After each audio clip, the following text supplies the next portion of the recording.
And good evening and welcome back once again, everybody, to Atlanta Silverbacks Park. Atlanta and FC Edmonton scoreless here at the end of one half as both teams battling this one out. Before we do a first half recap, Patrick, first of all, I think both of us want to take a couple moments here and say Happy Mother's Day to our mothers out there, who I believe are both out there Absolutely. watching. And again, Carver, fabulous mother, I love you. And Ronnie Schwartz also want to say hello, but had to take care of that, folks. Apologize for a little bit of personal business there on the air. And of course, Happy Mother's Day as well to everyone out there watching as that day coming up, of course, tomorrow. And thank you for celebrating with us here early tonight here with the Atlanta Silverbacks. Also want to remind everyone the next home game is going to be May 21st here at Atlanta Silverbacks Park, and that's going to be military night here. So if you're an active military or retired military, make sure you come on down. A free ticket for you here, so make sure you come on down to that as well. And again, that's not next week. Next week we're headed over to Minnesota, but the week after that back here as the Silverbacks will be back on May 21st starting at 7:30. So once again, Patrick, let's talk a little bit about the first half of play here. And, again, a good first half for the Silverbacks. They really controlled possession, had a little bit of trouble attacking. What's it going to take for the team in the second half to get things going?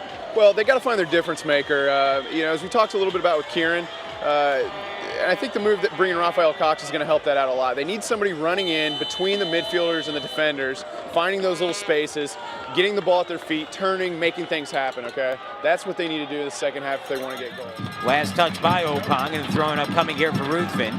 He takes a long throw and over the middle, cutting over his man. Matsushita, shot taken by Cox, and the save is made by Parker. Excellent save by Parker there. That's a great shot by Rafael Cox, too. He put it on frame. First time out of the air, that's a really difficult shot to take. Parker did an excellent job of getting his feet down. Very encouraging to see players like him putting their body on the line, doing the dirty work, and trying to get a goal out of here. Can't take a much better attempt than Horth took there either. It's just a great play by Parker for the save. Yeah, he's in a bad angle, did well with it. Chance now on the other end, and that ball is shot and scored. And all of a sudden turned around real quick there by Edmonton. And the goal is scored on the play. Opong setting it up over the middle. And the goal scored by Edmonton to take a 1-0 lead. And just like that, the game just switched all of a sudden. Well, again, the Silverbacks at this point almost have to be saying not again. It's playing a game where it looks like they're controlling the pace of the game for the majority of the time. But just one quick mistake, and that's enough to turn the tide in this one.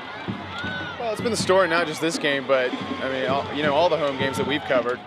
That one over the middle and into the net. And that was just a misplay there along the far side. And it results in the goal. Let's watch this one again. I believe Paul Craig kind of just played one over the middle, deflected it looked like by Chin. Well, and the goal is scored by Edmonton, 2-0. For the attacker, it didn't get much easier than to tap in there, but unfortunate for the defenders. For the Silverbacks, they were down there. It looks like it just snaked through. Again, there have been positives from every game that this team has played this year. There have been positives on the offensive end, certainly on the defensive end. There have been positives as well, and I think now it's kind of taking those individual positives and trying to figure out how to play them over a full 90-minute game. Yeah, definitely. And the thing is we have the support of the coaches. I think they've done a great job with us. I think they've done really well. And it's just about, really ourselves. It's all on us. I think they're making the right decisions. They're playing the right players. So